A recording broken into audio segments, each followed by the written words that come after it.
Muli pa iimbestigahan ng Department of Justice o DOJ ang tinaguriang Lenny Leaks o ang kumalat na email messages hinggil sa umunay pag-uusap ni na Vice President Leni Robredo at ilang Filipino-American personalities para magdaos ng rally at ipanawagan ang pagbibitiw sa pwesto ni Pangulong Rodrigo Duterte.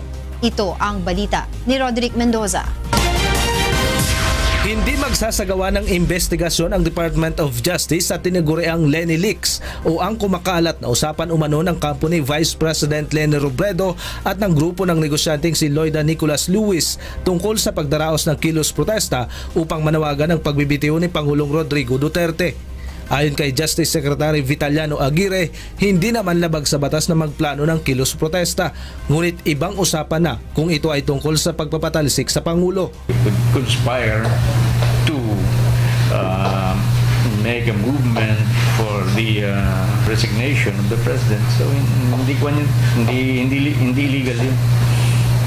But it is one thing to conspire to overthrow the duly constituted authorities. Bahala na anyang mag-imbestiga ang National Security Advisor sa nabunyag na usapan sa email, lalo't ito naman ang may hawak ng mga sensitibong impormasyon. Ayon naman kay Esperon, kumpiyansa silang hindi magtatagumpay ang anumang hakbang upang mapatalisik sa pwesto ang Pangulo. Hindi na rin nila masyadong bibigyang pansin ang isyong ito, bagamat magsasagawa pa rin sila ng pagsisiyasat sa mga napaulat na ouster plots na lumabas sa social media sites. Dumipensa naman si Robredo sa aligasyong nakikipagsabuatan siya upang patalsikin si Pangulong Duterte. Malian niya ang mga impormasyong nakakarating sa Pangulo dahil wala naman siyang sinalihang kilos protesta kahit pa imbitado siya sa anti-Marcos rallies noong nakaraang Nobyembre. Yung pagkikriticize ko, yung pagnanais noon, napakinggan tayo ng ating Pangulo tungkol sa mga bagay na we feel so strongly about, na, gaya ng mga extrajudicial killings. Pero yung pag-criticize kasi pagpuna, hindi yun tantamount to patanggalin siya. Sinabi pa ni Robredo na hindi makabubuti sa bansa ang anumang pagkilos upang patalsikin sa pwesto ang Pangulo. Roderick Mendoza, UNTV News and Rescue, Manila. Unang-una po, kahapon tinanong ako ng media sa isang press conference kung ano na ang progreso dun sa investigasyon na ginagawa tungkol dun sa threat sa life ni JB Sebastian. At nabanggit ko nga po yung nagkaroon ng investigasyon ng CIDG at doon ay binanggit noong sumaksap kay JB Sebastian ang mga pangalan ni Senator De Lima at saka Senator Trillanes. So kahapon po wala po akong hawak na affidavit noon at yung recollection ko lang po ang natatandaan ko. Pagkat hindi naman ito inimbestiga ng NBI kundi ng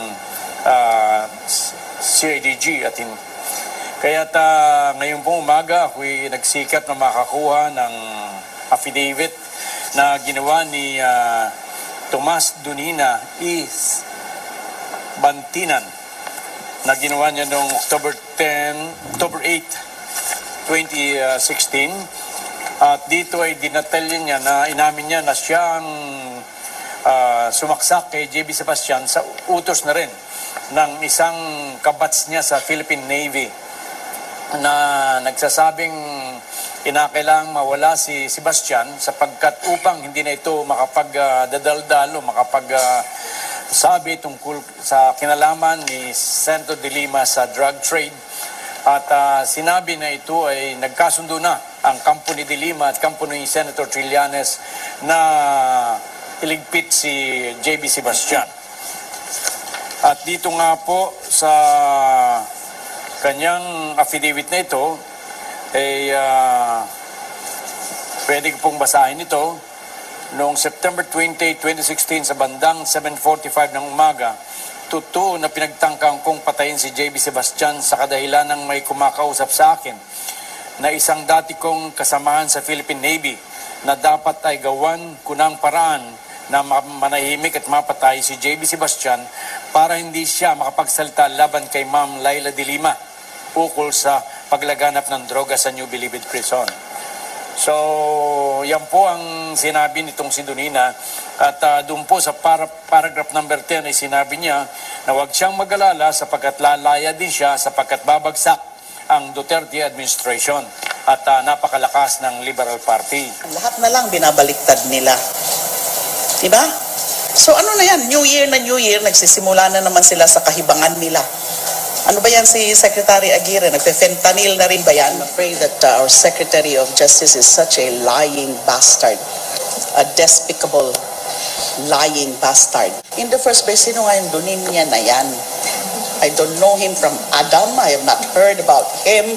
Isa na naman siya katulad ng mga Maldeo na yon, yung mga, ano yun, mga Durano na yan, mga sino yang, mga hinayupak na yan. Kaya nga tinatanong ko, magkano na ho, Pangulo, ang nagagastos niyo dyan sa obsession niyo sa akin? Tingin ko halata naman na hindi malakas yung Liberal Party. Ilan na lang ba kami ngayon?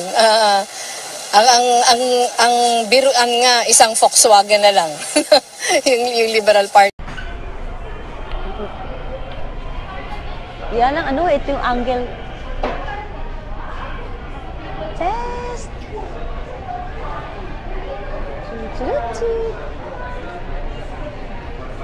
Check. Check po. Check po.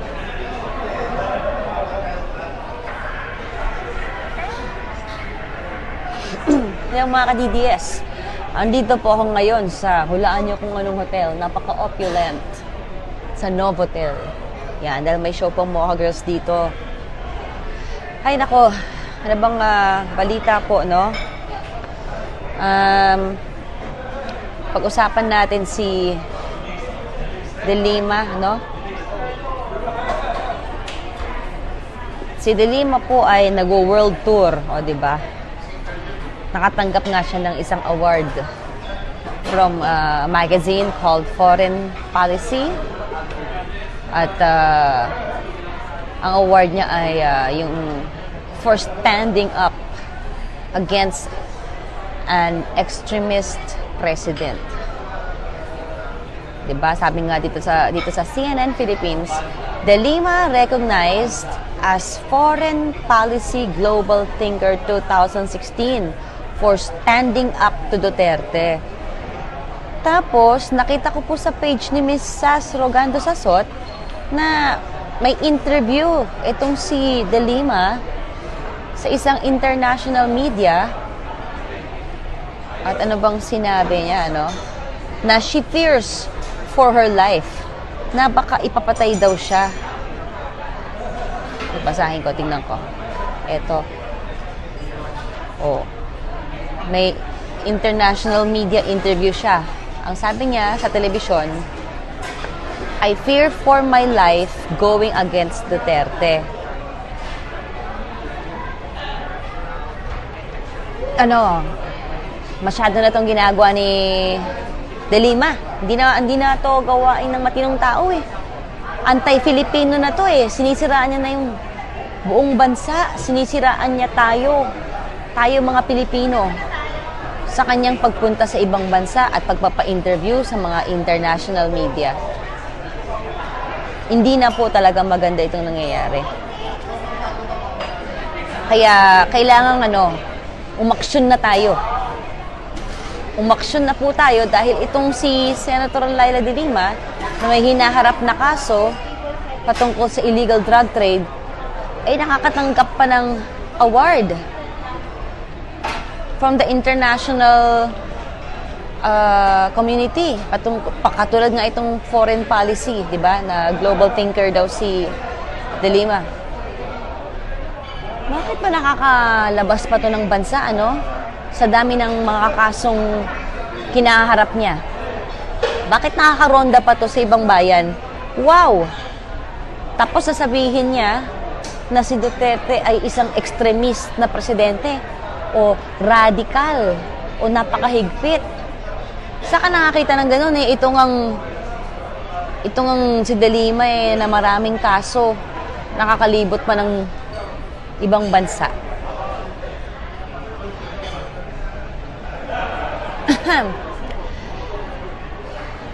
Sabi ni Rico De Sena, that award was given by a personnel of Yellow Loida Lewis. Sabi ni Baby Lou de la Cruz, mag-rally na para maalis na yung demonyo na yan. Oh, sabi ni Joviran Kima Serapio, grab na siya nung award kasi malapit na siyang makulong. Oh, tanong ni Lemuel Dinsag. So, ano gawin natin, Miss Mocha? Ito na ang gagawin natin. Unang hakbang, nakipag-meeting po tayo kay Solgen Calida. Si Solgen Calida ang tagapagtanggol ng Pangulo at ng Republika ng Pilipinas. Tagapagtanggol ng mga Pilipino. Nababagalan na po kasi tayo sa pag-usad ng kaso, ha? Sa DOJ, laban kay De Lima. Ang gagawin natin, unang-una sa Monday, magpapapress con si Solgen Calida. Okay, magsasalita na siya kung ano yung mga hakbang na gagawin. Pasabog po yan mga ka-DDS ang Monday. Pakikita ko, hindi ko pa pagkain to ha. Pakita ko lang po ng napaka-opulent na hamburger. Hamburger with salad at saka meron pang bacon. Hindi ko po ito pagkain lang po ng manager ko to. Andito po kami sa opulent na hotel, sa Novo Hotel. At kumakain ng opulent na hamburger.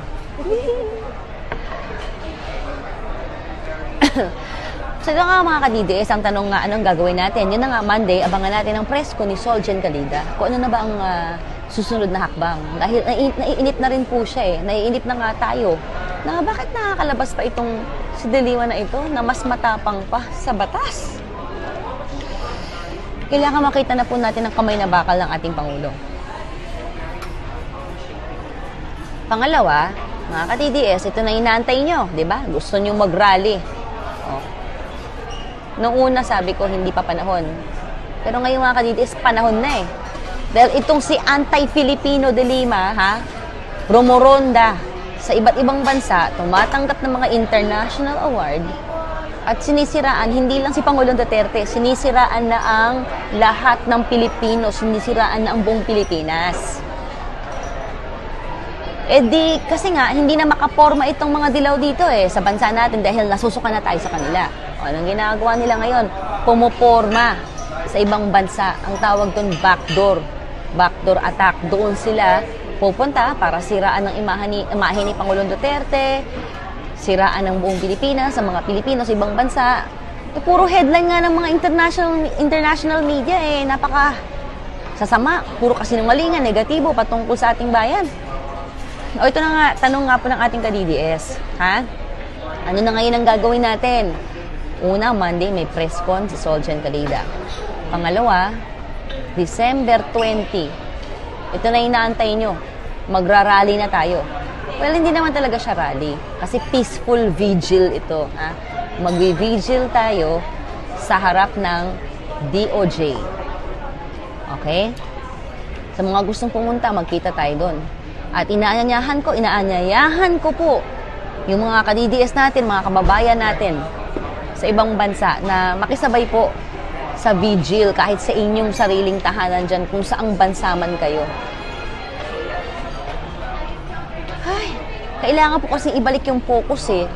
Ang problema ng bayan natin, narco-state na tayo. Ibig sabihin, ang droga ay mismong mga barangay official, barangay captain, mayor, general, mga kapulisan, hanggang mga senador, sila ang mga protektor ng drug lords. At karamihan sa kanila, mga drug pusher din. Ganon na ibig sabihin ng narco-state. Yung ating mga politiko, mga opisyal puno ng gobyerno, ay sila mismo ang nagpapangudngod ng droga sa mamamayan. Okay? Ibalik natin yung focus natin doon. Kailangang mawala yung droga. Kailangang supuin niya mga protektor ng drug lords. Supuin niya mga pusher. Eh, para malihis yung usapan sa droga, itong mga Commission on Human Rights puno at saka itong si Senator De Lima, ipinapaingay yung sinasabing EJK, alleged EJK, na hindi naman nangyayari sa ating bayan.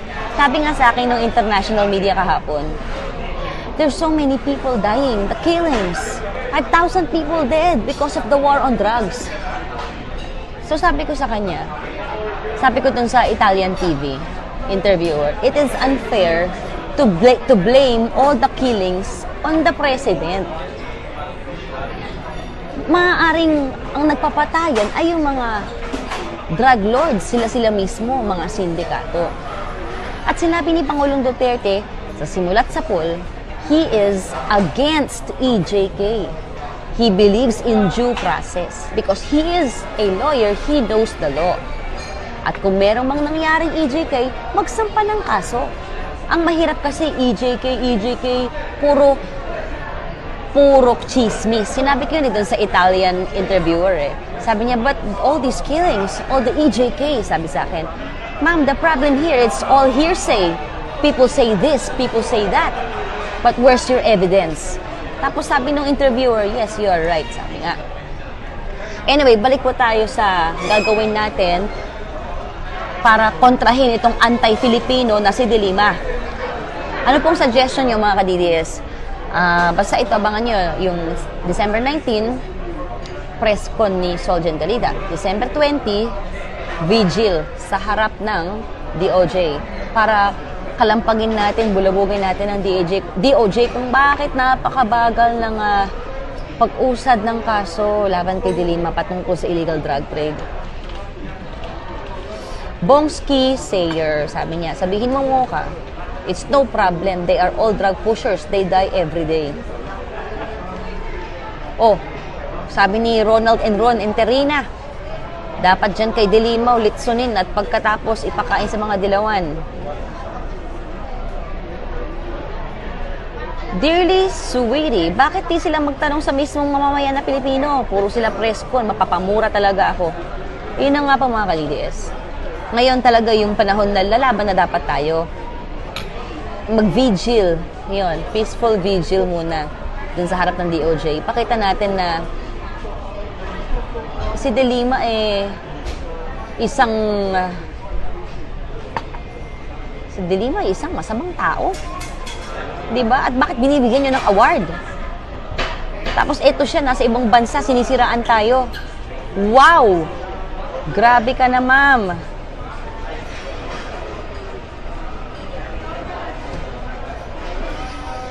Ay! Hello po kay Merly Sambalidad Betonta from the UK. Oh, sabi ni Oni de la Cruz Paiba, madaliin na ang warrant of arrest para umusad na ang gobyerno. Sabi ni Dids Garcesa, dapat yan kay De Lima buhusan ng muriatic acid.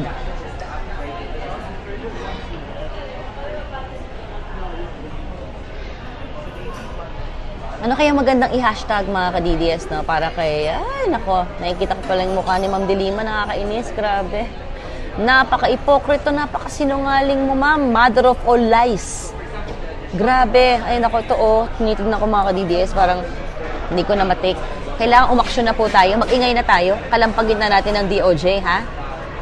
Mag-vigil na tayo sa harap ng DOJ. I-update ko po kayo kung anong oras, kung saan mismo doon, at tumutok December 19, pag-uusapan natin. Ito siya, Saan ba? Ayan, Interview yan ni Ma'am De Lima, ha? Sabi, according to De Lima, itong sagot niya, I fear for my life going against Duterte. Wow. Ikaw pang natatakot. Parang wala ka nang kinakatakutan, ma'am. Kahit demonyo, parang napapasunod mo na Ibang klase ka talaga.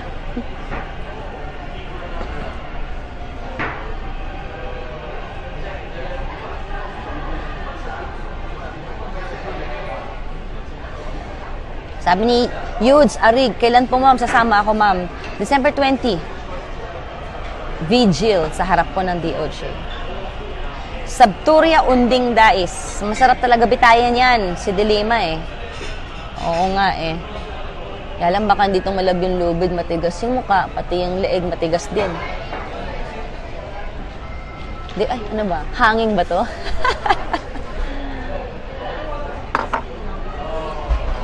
Sabi ni Lyra Gonzalez, everyone is waiting. That will be her historic arrest. Gigil na tayong lahat for that. Ito yung mga ka-DDS. Ano kasi, masyado na pong hindi maganda yung ginagawa niya. Lumabas na ng pumunta na ng ibang bansa. at sinisiraan hindi lang si Pangulong Duterte, kundi pati tayong mga Pilipino. Kaya anti-Filipino si De Lima. Sabi ni Silver Mayola call, what time sa December 20? Aalamin ko pa po. Pero ano yun? Sisimula siguro ng gabi. Alamin po natin yan mga ka-DDS. Formal announcement on Monday.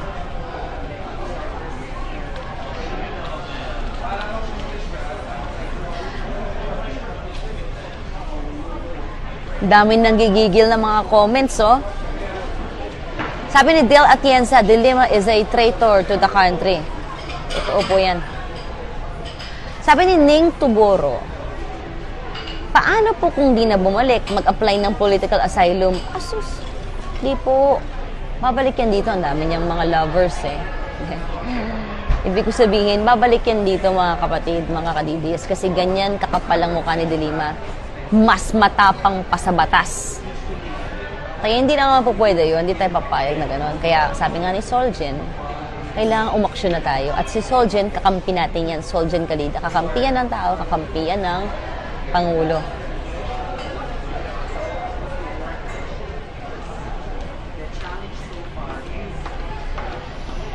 Ay! Nanggagalaiti yung mga comments, oh. Si Ugay Clans Ugay Olasema, naku, galit na galit. Sabi ni Ay Pagunzan, ipa ako sa krus ng patiwarik. Sabi ni DJ Richard Martinez, hudas ka, De Lima. Oh, Apple Mera. Hi, Mamopa, how about for OFW? How can we help? We're willing to support. Ma'am Apple, ito. Pag nakuha na po natin yung final announcement sa press con ni Solgen Calida sa Monday, sasabihin ko po sa inyo, siguro ang gagawin po natin, magpapa-hashtag trending tayo sa internet. Ano kaya? Anti-Filipino De Lima, o kaya Jail De Lima, Kulong De Lima. Tapos po, magvi-vigil tayo. Kahit po dyan lang kayo sa, sa inyong mga bahay-bahayan, kung saan man kayo naroong sa sulok ng mundo, kahit magtayo kayo siguro ng kandila dyan, maliit lang, vigil. Tapos, magpipicture kayo, ipapakita nyo na nakikiisa po kayo sa panawagan na pabilisin na ang kaso laban kay anti-Filipino De Lima.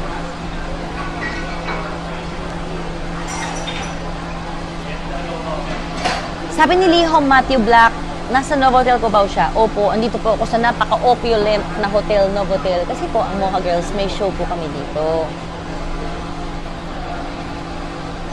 Ay, grabe. O, galit na galit si Venice Saludes Chopet. Pwede pakibala na sa kanyo ng babaeng yan. Nakakabwisit na talaga. Venice, yung ating kabwisitan, talagang ihayag natin yan sa December 20. Sa vigil, sa harap ng DOJ. At magvi-vigil din tayo sabay-sabay sa Facebook. O, nagpa-hashtag na itong si Loy Sikihano, Hashtag Bitay De Lima. Hashtag naman tayo. Ano bang magandang ipatrend? December 20. Hashtag. O kaya ano po? Hashtag Anti-Filipino De Lima. Yun. Kasi yun po yung ginagawa niya, eh. Sinisiraan niya ang ating lahi. Sinisiraan niya yung ating pagka-Pilipino. Sinisiraan niya yung Pangulo na iniluklok ng sambayan ng Pilipino. Sinisiraan niya ang Pilipinas. Masyado na yun. Alika rito, De Lima, dito ka magpuputak, dito ka mag-ingay sa ating sariling bansa. Pero yung pupunta ka dyan sa ibang bansa, magsasalita ka ng mga kasinungalingan dyan dahil walang kaalam-alamang international media kung ano talaga nangyayari sa bansa natin, masyado na pong mali po yun, ma. Anti-Filipino De Lima. Hashtag po natin yan, Anti-Filipino De Lima.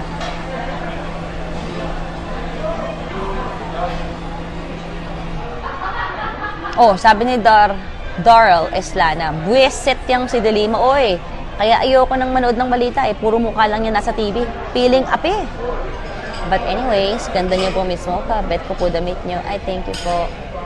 Ayan, salamat po. Ito po ay opulent na blouse. Yan. Sabi ni F. Joy Toledo, Bakit po hinayaan ng DOJ na makalabas yan, asawa ni Samson?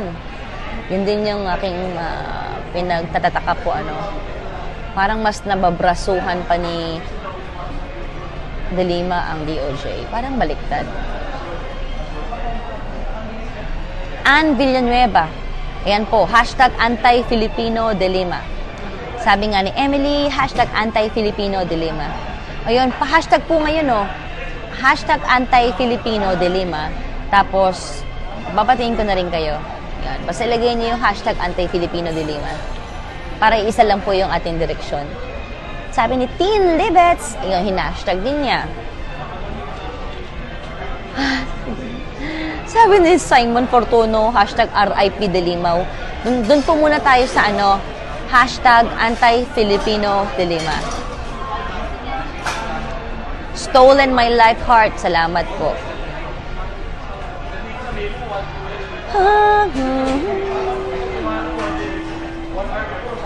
Ayun. Jonas Marian P. Logares. Yan. Mga katidesa, ang ilagay nyo, #anti-Filipino De Lima. Ayun, hinashtag na rin ni Ellen Beltran Yamaguchi, Mocking J. Godelosao, Yuri C. Ko, MCL Alarcon Cruz Labrador, James Paul Morales, #anti-Filipino De Lima. Eric Advincula, hinashtag na rin po niya, anti-Filipino De Lima. Savers Sale Shop. Oy, baka naman pwede kayo magpadala ng mga opulent na mga damit. Savers Sale Shop. Nares Carlo. Alexander Gamboa. Olegna Aydagal.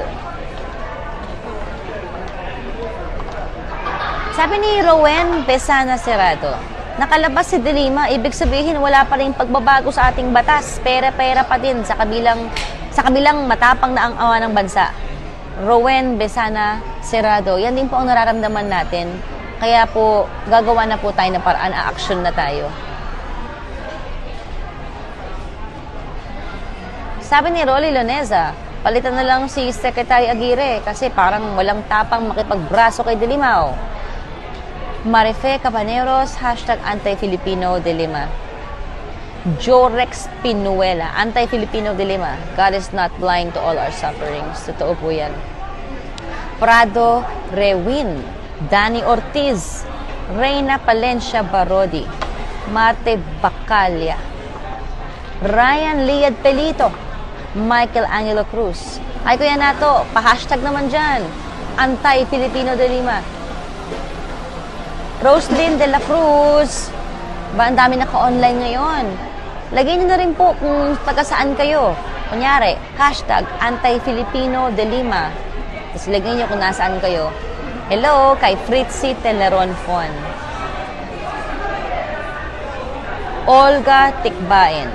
Diyos me, walang kasing kapal talaga si De Lima. Matindi, paawa epek ang mother of all drug lords. So sa mga kakatune in lang po mga DDS, sa Monday, December 19, meron pong press con si Soljen Calida. At abangan po natin kung ano yung mga mangyayari dahil ipinaabot ko po sa kanya yung katanungan nyo na kailan ba makukulong si De Lima at kung bakit napakabagal ng pag-usad ng kaso laban kay De Lima patungkol sa illegal na droga. Sasagutin po yan sa Monday, December 19 ni Soljen Calida at aabangan natin kung ano yung mga hakbang na gagawin natin para bulabugin ng DOJ.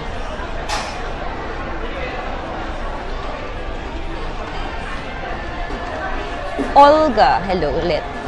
Yuri Sico, thanks for shoutout, Miss Mocha. Keep it up and God bless. On strings, anti-Filipino De Lima. Baka kontalayar evil ka. Connie G. Padilla, anti-Filipino De Lima. Yan, sa mga kababayan natin na nasa ibang bansa. #anti-Filipino De Lima. Ilagay niyo na rin kung nasaan kayo para alam namin kung nasaan kayo. At magkaisa po tayo. Hi Gigi Nable Gionson Tevens. Uno Lee. Connie G. Padilla, nabati ko na pala yun. Dred Villanueva Guillermo, Tylo Kail Anderson, Yosh, paano makikiisa ang mga Muslim sa suporta sa Anti-Filipino de Lima? Di naman kami nagvi-vigil. Ganito po yun, kapatid na Yosh. Kahit po sa internet lang po, sa Facebook nyo, sa vigil po ng December 20, mag-hashtag lang po tayo sabay-sabay. On the day itself, on the night itself, December 20. Basta tutok lang po dito sa vlog natin at sabay-sabay po natin ipahayag yung ating pagkatismaya sa DOJ sa mabagal na pag-usad ng kaso laban kay De Lima.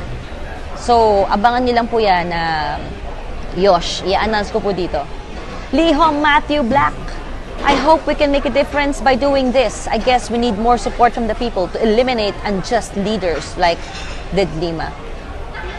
Totoo po. Kasi kita niyo naman yung mga dilaw, di ba? At patuloy ang rally nila ngayon. In fact, ngayon ata may rally sila no? Ngayon ba o bukas? Parang may rally uli sila ngayon. So, dapat tayong mga supporters ng pagbabago, simulan na rin natin ang pagpapakita ng suporta. Simulan na rin natin ang pagpapakita ng galit kay De Lima, na mali na yung ginagawa mo, ma'am. Princess Balondo, hashtag anti-Filipino De Lima. Sana makulong na siya. Ang tagal na paghihintay. Sa sobrang kapal ng mukha, mas makapal pa sa aspalto. Ay, nako, totoo po yan.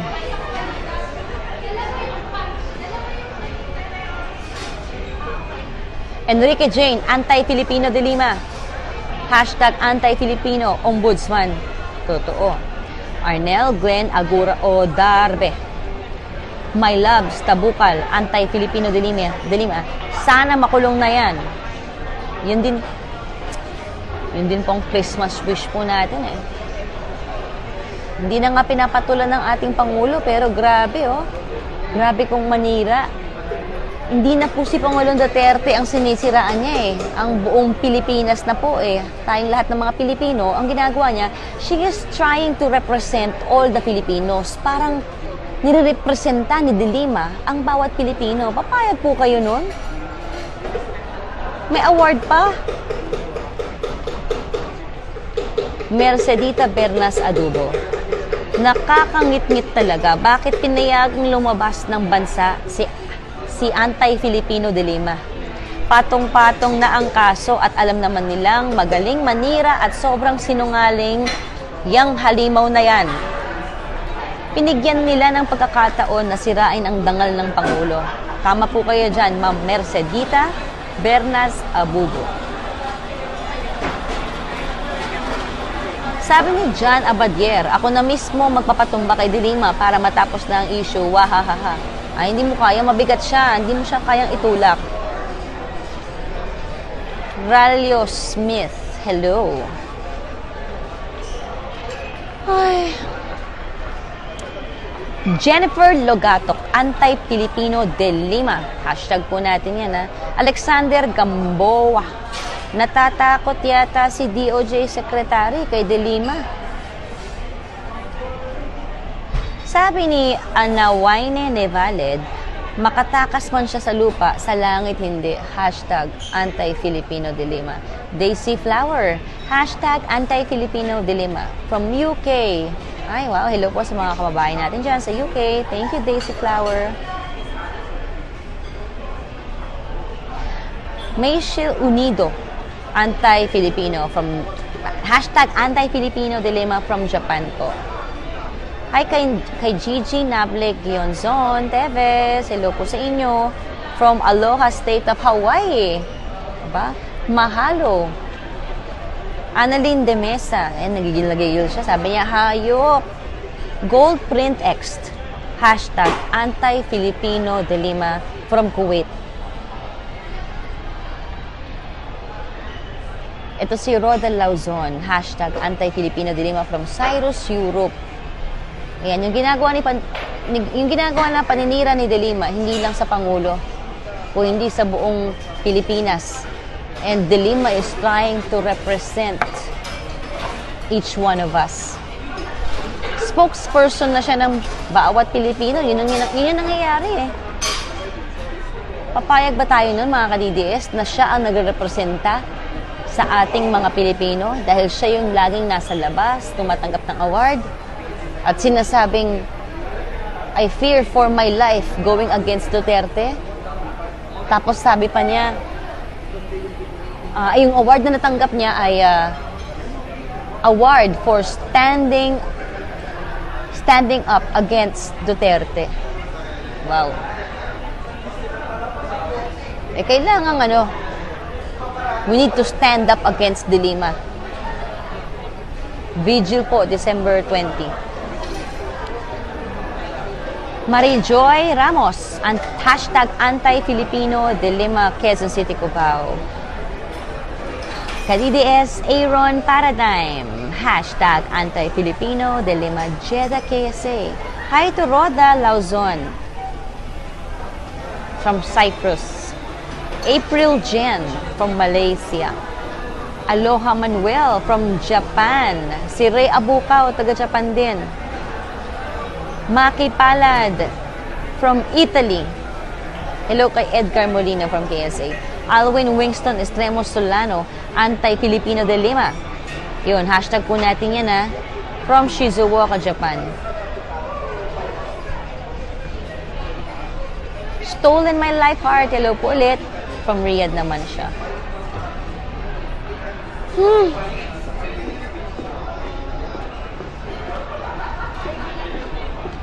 Mga ka-DDS hashtag anti-Filipino De Lima. Kailangang ipakita rin po natin sa buong mundo na that we will stand up against De Lima. Dahil si De Lima nakakuha ng award for standing up against the President. Tayo, December 20, magbe-vigil tayo sa harap ng DOJ, hashtag anti-Filipino De Lima, para ipakita sa buong mundo na we stand up against De Lima. That we are standing up against De Lima.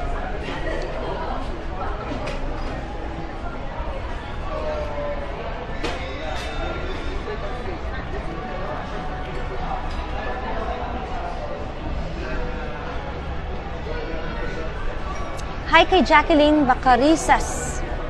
Hashtag anti-Filipino De Lima. Watching from Israel. De Lima is a serial liar. Totoo yun. Delphine Ingkong. Hashtag anti-Filipino De Lima. Taguig City. Rolly Lonesa. Hashtag anti-Filipino De Lima. From Doha, Qatar. Leiden Myra Tinapay. Watching from Liloan, Cebu. Hashtag anti-Filipino De Lima. Huwag po tayong papayag na si De Lima ang nagrepresenta sa ating mga Pilipino. She does not represent the Filipinos. Please lang. Grabe talaga. Ito na po yung pagkakataon, mga ka-DDS, na ilabas yung panggigigil ninyo. Yung panggigigil natin sa mga pinagagagawa ni De Lima na paninira hindi lang sa ating Pangulo kundi pati sa ating mga Pilipino. At grabe sabay-sabay na naglabasan sa international media yung sinasabing EJK, yung sinasabing mga patayan sa ating bayan. Hindi na nila tinantanan ng ating Pangulo. Ibalik po natin yung focus, yung korupsyon sa gobyerno ng nakaraang administrasyon. Ang ginagawa kasi nila inililihis nila yung usapan Kaya nga natin binoto si Pangulong Duterte, di ba? Dahil una, gusto nating mawala ang droga. Pangalawa, mawala ang kriminalidad. Pangatlo, mawala ang korupsyon sa ating gobyerno. At yun ang ginawa ni Pangulong Duterte from day one na nung siya ay nakaupo ng presidente. Day one pa lang ginawa niya na yan. At dahil marami nang tinatamaan, pilit nilang inililihis yung issue na sinasabing may mga nangyayaring EJK dito sa bansa at lahat ng patayan ibinibintang sa ating Pangulo. Na hindi nila inisip, yung mga mismong mga sindikato, mga drug lords, nagpapatayan sa isa't isa. O ngayon, mas maingay si De Lima, mas maingay na killer daw si Pangulo. Natabunan na yung issue ng korupsyon, di ba? Yung Napoles case, yung mga DAP. O, ano pa ba? Yung mga nangyari sa 44 natin. Yung Yolanda. Nawala na yung focus doon. Ibalik natin yung focus doon. Yung managot ang mga dapat managot noong nakaraang mga administrasyon pagdating sa korupsyon at sa pagpapalaganap ng illegal drug trade sa ating bansa.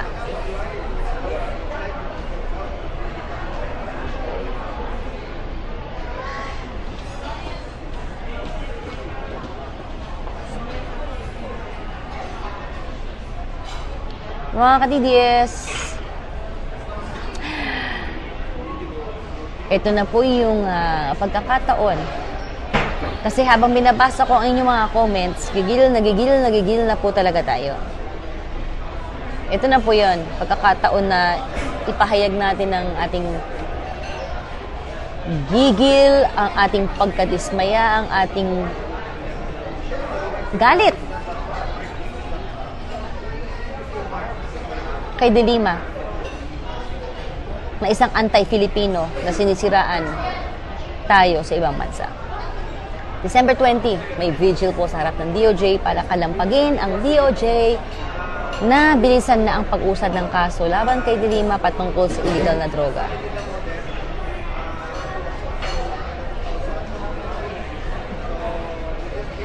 Irma Agudo Napagaw, Go Go Mocha, we're here for you and our president, hashtag anti-Filipino, De Lima, Singapore. Hi Ma'am Irma, andyan si Pangulong Duterte ngayon sa Singapore.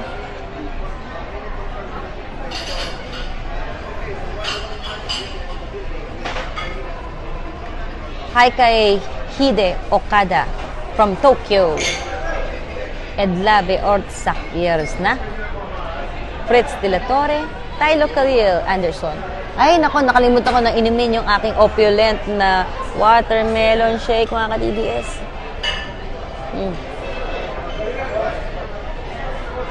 Dito po ako ngayon sa opulent na Novo Hotel. Dahil po dito yung aming show ng Mocha Girls. Nicasio F. Aduca, hashtag anti-Filipino dilemma from Italia. Hello.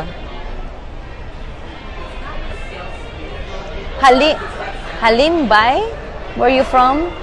We are all supporters of our President Duterte. And we are standing against De Lima.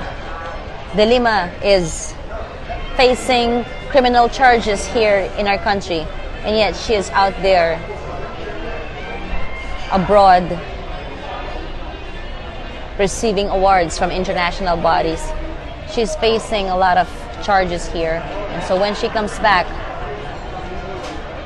she's going to face the charges. Kaya mga ka-DDS, paalam na po at malapit na mag-start ang show namin dito. Last na po, batiin ko lang. Abigail Torzar, sana pagtapos ng Pasko or New Year, tanggalin na ng hasangyang bitayin na at gawing bopis. Ipakain sa mga kala. Ay! Wait! Saan kayo? You have the show? Yeah! Oh, we just had the meeting here. Hello po! George. Hi po! Merry Christmas. Merry Christmas! Ever popular. Hindi naman live. To meet you. Yes po. How are you po? Asan ka? May party kayo? No, just a gift for... Ay, nice. Golf bag. Okay. Sila, friends nandiyan? Mamaya pa, 7 p.m. pa. You have a show later? Yes, oo, dun sa may pool area. Okay. Okay. Good to see you. Oh, hi. How are you? George. Byron. See you later. Trevor, sige. Yeah. Sige. Hello po. Roger Aungon, sabi niya mahina at mabagal ang DOJ. Dapat di nakalipad yan tulad ng ginawa niya kay ex-President Gloria kahit may sakit pa. Joey Cortez Buendicho from Canada. Hello po. Yan. Thank you mga ka-DDS ha. Update lang. December 19, press con ni Soljan Calida. So, ano pong gagawin natin para mapabilis na ang kaso laban kay De Lima patungkol sa illegal na droga. At December 20, meron po tayong vigil sa harap ng DOJ. Yan. Ayan, salamat po. Tutok lang po. Love you po.